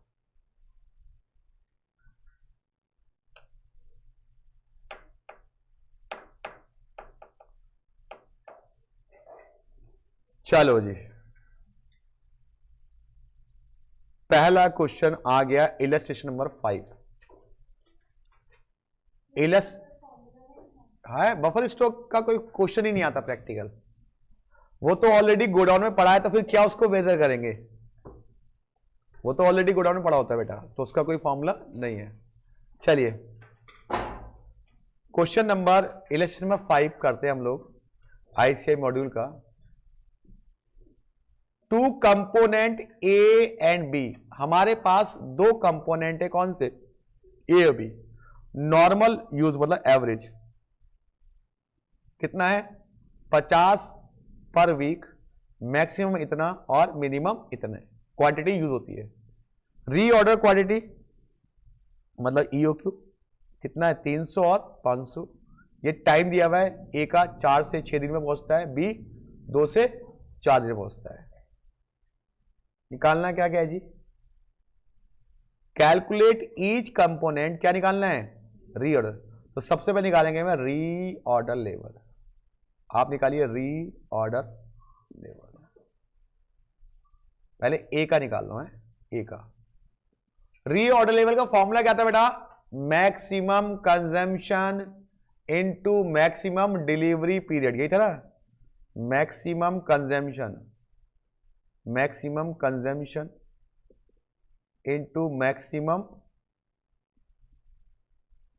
डिलीवरी पीरियड, यही था भाई। अब मैक्सिमम कंजम्पशन कितनी है?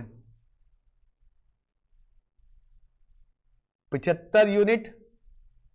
हाँ भाई यही ना। और मैक्सिमम डिलीवरी एक ही कितनी में होती है? 6 वीक में। बताइए कितना हुआ?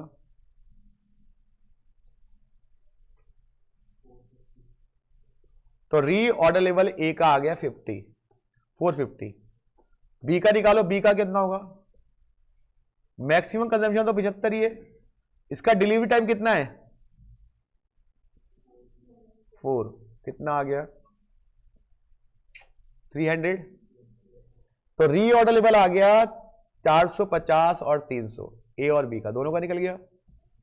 अब क्या निकालना है बेटा? रीऑर्डर लेवल का क्या निकालना है? Minimum level. तो मिनिमम का फॉर्मूला क्या होता है भाई साहब? मिनिमम लेवल का फॉर्मूला क्या होता है? Reorder level minus average consumption to average delivery period. तो रीऑर्डर है इसका पहले 450, एक ही बात करो, माइनस एवरेज कंजम्पशन होती है नॉर्मल, कितनी है बेटा एवरेज? 50। और टाइम कितना है एवरेज बताओ जरा? एवरेज टाइम कौन बताएगा सर? 4 और 6 को जोड़ लो, डिवाइड बाय 2, एवरेज आ जाएगा ना, कितना आ जाएगा? 5। तो कितना आ गया? 50 इंटू 5, तो ये आ गया 200। मिनिमम लेवल ए का 200 आ गया। अब बी का निकालो, बी का ROL 300 है, मिनिमम 50, सॉरी एवरेज 50, टाइम कितना है इसका? 3, कितना आ गया? 150। इसका मिनिमम 150 आ गया बी का।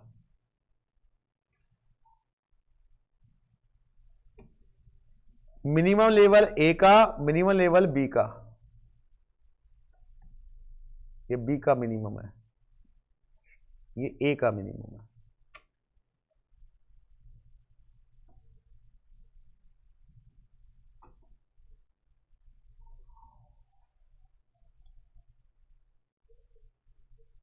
चले जी आगे बढ़े।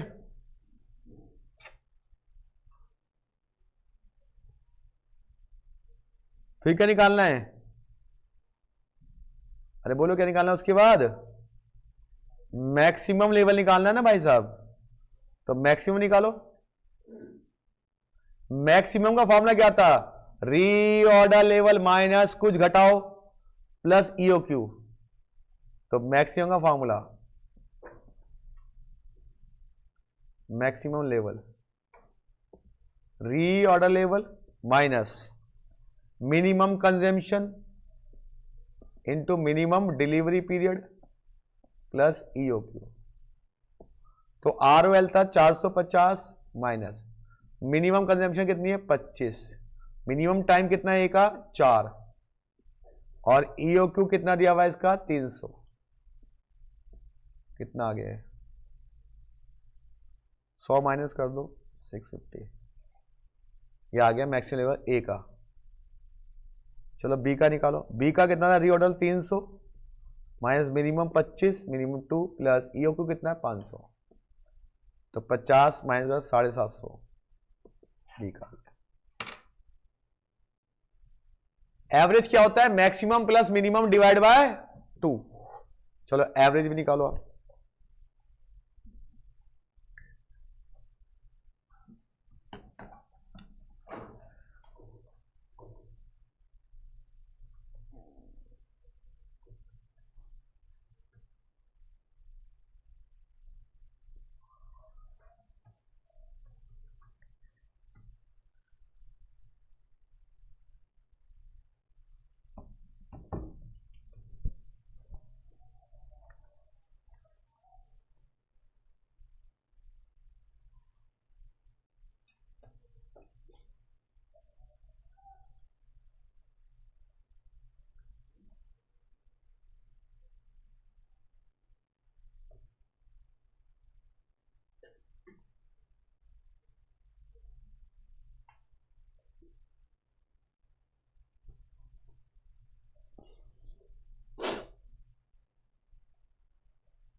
एवरेज निकाल लिया maximum plus minimum divide by 2।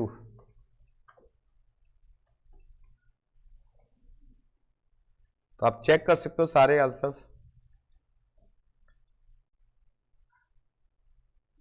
तो एवरेज के ये रहा, यही तो आ रहा है एवरेज आपका।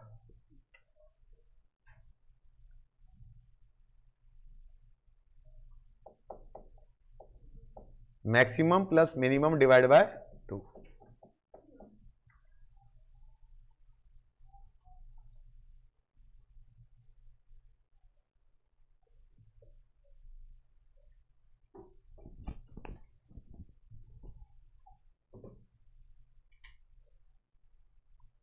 हो गया, वेरी गुड। अब अगला क्वेश्चन आपको दिख रहा है, क्या क्या निकालना है, कैलकुलेट क्या निकालना है, reorder level, maximum level, minimum level और डेंजर लेवल, सब निकालने। चलो जी, क्वेश्चन क्या दिया हुआ है, reorder quantity is to be calculated on the basis of the following information.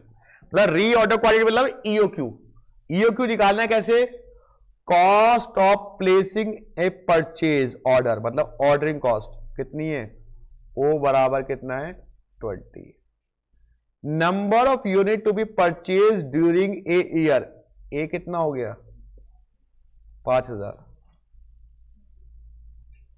Purchase price per unit कितना है 150, एनुअल कैरिंग कॉस्ट कितनी है, सी कितना हो गया 5। तो क्या मैं ईओक्यू निकाल सकता हूं, क्या फॉर्म होता है ईओक्यू का बेटा, 2 into A into O divide by C. तो 2 इंटू ए कितना है 5000, ओ कितना है 20, सी कितना है 5। चलिए कितना हुआ है बेटा 200। तो ईओक्यू मेरा 200 आ गया।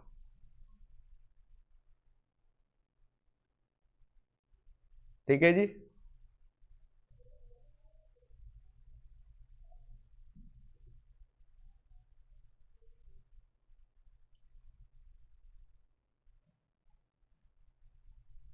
आ गया 200 यूनिट बेटा। 6 इलस्ट्रेशन है, आ गया 200 बेटा। अब हमें निकालना है क्या मुकुंद भाई,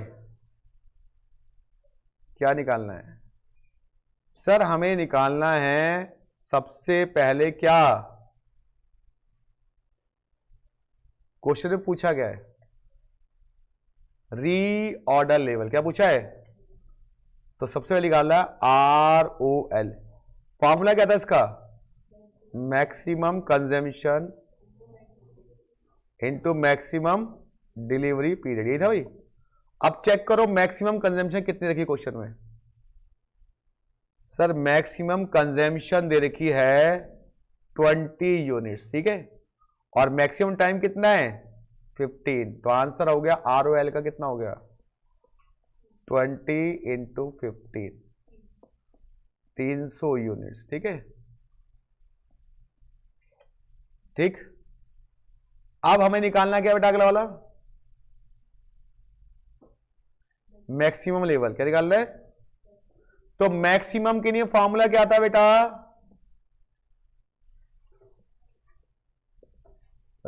ROL minus minimum consumption into minimum delivery period plus EOQ। तो ROL तो निकाल ली 300, लेकिन मिनिमम कंजम्पशन नहीं दी हुई है। क्या दी हुई है कंजम्पशन? एवरेज और मैक्सिमम दी हुई है। तो मिनिमम कितनी होगी बताओ? किसी निकालेंगे? एवरेज का फॉर्मूला क्या होता है? Minimum plus maximum divide by 2। Average दी हुई 15 यूनिट, दी ना 15 यूनिट। मिनिमम नहीं दी हुई, एक्स मान लेंगे। मैक्सिमम कितनी दी हुई है 20 इज 30। कितना हो गया ये 30 माइनस 20 कितनी हो गई? तो 10 यूनिट क्या हो गई बेटा आपकी मिनिमम कंजम्पशन। तो मिनिमम आ गई 10 यूनिट और मिनिमम डिलीवरी पीरियड कितना बेटा 5 डेज, और EOQ कितना निकला था 200। तो 500 माइनस 50 कितना आ गया 450। तो इसमें मिनिमम कंजम्पशन नहीं दी थी, तो हमने मिनिमम कैसे निकाली? Maximum plus minimum divide by 2 equal to होता है एवरेज कंजम्पशन के। तो एवरेज कंजम्पशन हमारी 15 दे रखी थी, मिनिमम हमने x मान ली, मैक्सिमम हमारी 20 है, डिवाइड बाय 2 करके वहां से x 10 आ गया, फिर वैल्यू पुट कर दी हम लोगों ने। ये क्वेश्चन अच्छे से कर लो, एक ऐसा क्वेश्चन दूंगा भी आपको, फिर कॉपी चेक करूंगा कौन कर पा रहा है नहीं कर पा रहा। सेम क्वेश्चन दूंगा, बस डिजिट अलग होंगे उसमें।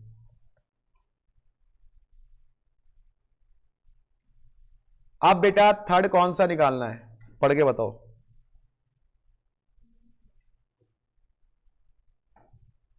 थर्ड निकालना क्या है? थर्ड पार्ट क्या निकालना है?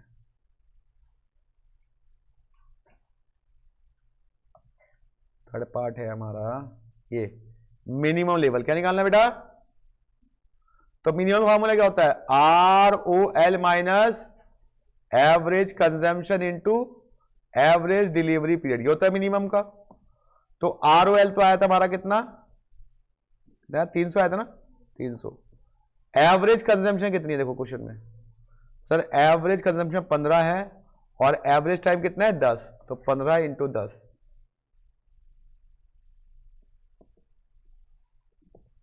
कितना बचा 150। तो हमारा मिनिमम लेवल आ गया 150। ROL minus average consumption into average delivery period. अब हमें क्या निकालना है बेटा? डेंजर लेवल में क्या बताया था कि sir emergency time into average consumption.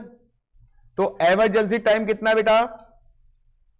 ये रहा इमरजेंसी टाइम कितना है 4 डेज, इंटू एवरेज कंजम्पशन कितनी है 15। कितना आंसर आ गया 60। Average consumption into emergency time, तो इमरजेंसी टाइम आपका है 4 दिन और कंजम्पशन कितनी है 15। चले आंसर मैच करते हैं क्या आ रहे हैं। क्या हमारा रीऑर्डर लेवल 300 आ रहा था बेटा? मैक्सिमम लेवल 450 आ रहा था।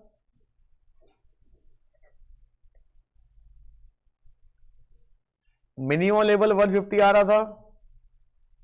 और क्या निकालना है ये 6 दिया। सेम टू सेम एक ऐसा क्वेश्चन कर लो, समझ लो, धन्य हो जाओगे, मतलब टॉपिक समझ में आ जाएगा।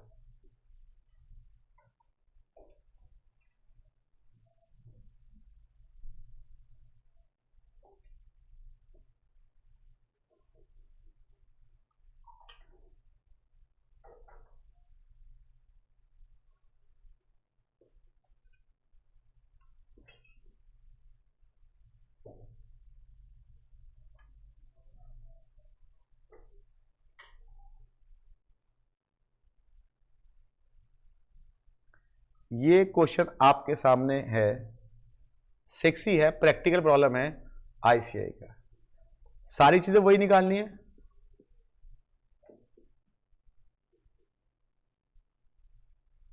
और ये रहा क्वेश्चन पूरा, ये अगर आप ध्यान से देखना 0 0 बढ़ा दिए इसमें, बस इस पूरे क्वेश्चन में 0 0 बढ़ा दिए हैं और कुछ नहीं है। चलो कोई बात नहीं, आप करिए ट्राइट।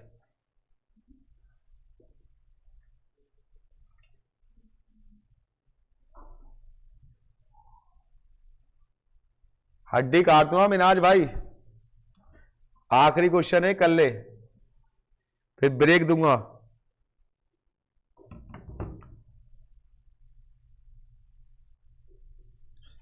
फटाफट करो, फटाफट फटाफट।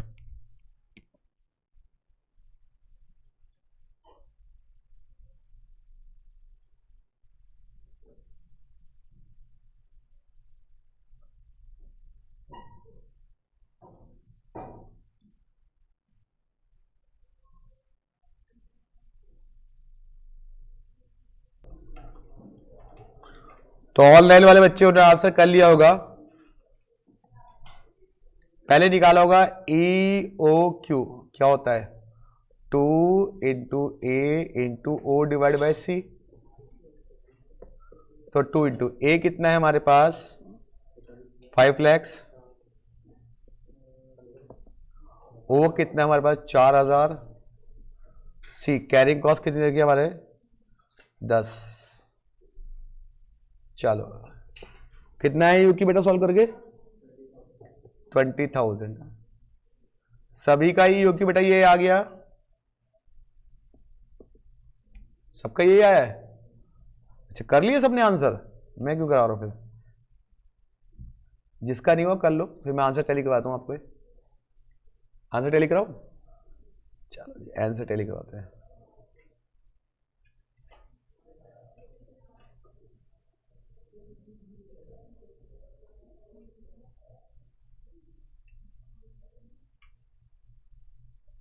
रीऑर्डर में कितना है आपका, यही है 30,000 आया रीऑर्डर लेवल, फिर मैक्सिमम लेवल कितना आया, मिनिमम लेवल और डेंजर लेवल आया, डेंजर लेवल 6 आया, 6000 आया, आगे 6000। सेम ही क्वेश्चन था, कुछ ऐसा खास डिफरेंस नहीं था इसके अंदर।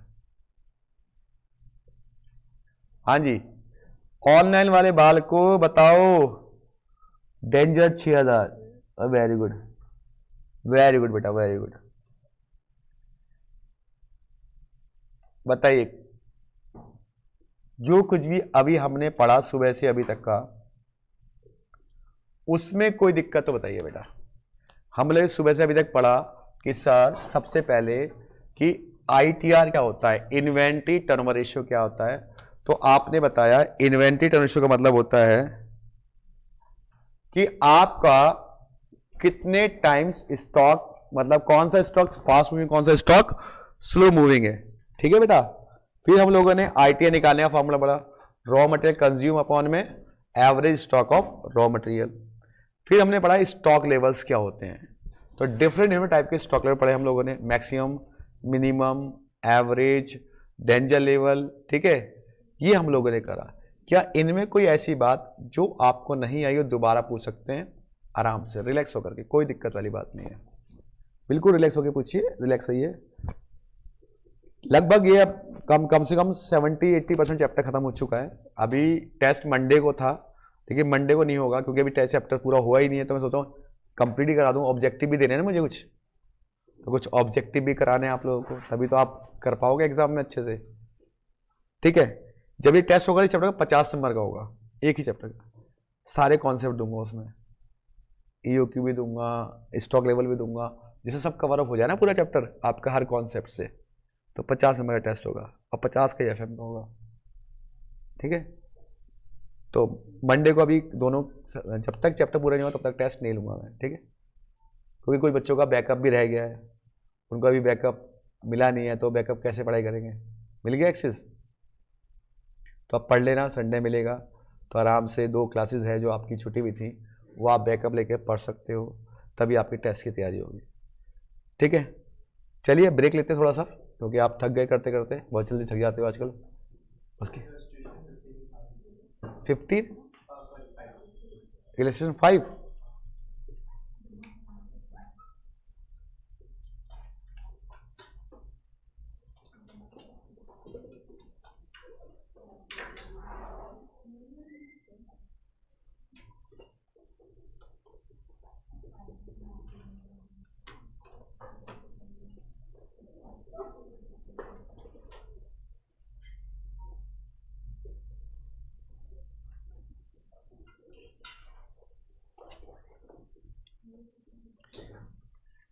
ये थी जी, 6 थी 5 थी,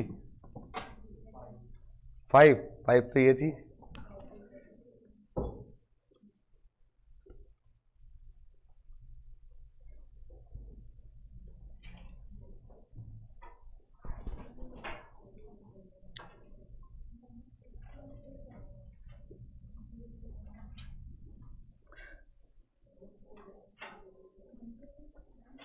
अगली क्लास वही 1:10 पे, टाइमिंग वही है, आराम से 10-20 पे, क्योंकि थोड़ा सा बच्चे जल्दी भी टाइम बीत जाता है, खा नहीं पाते, लंच कर नहीं पाते उस समय, तो मैंने कोई बात नहीं, आराम से।